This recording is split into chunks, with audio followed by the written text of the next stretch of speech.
pertama beta mencoba untuk berhenti berharap,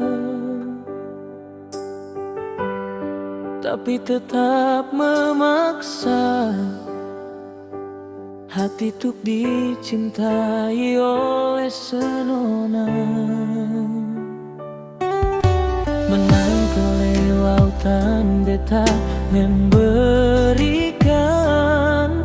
semua tu deng rasa, bahkan berjanji untuk setia.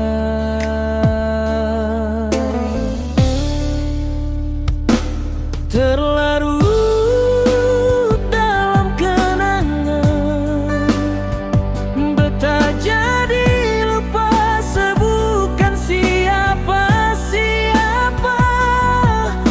Menahan sesudah punya lelaki yang secintai di luar sana.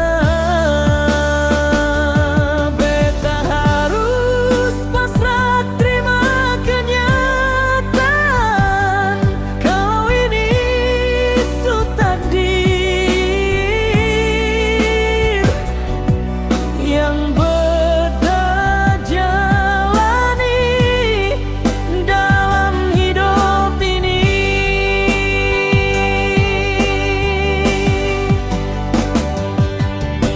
Akhirnya beta sadar semua ini semungkin terjadi.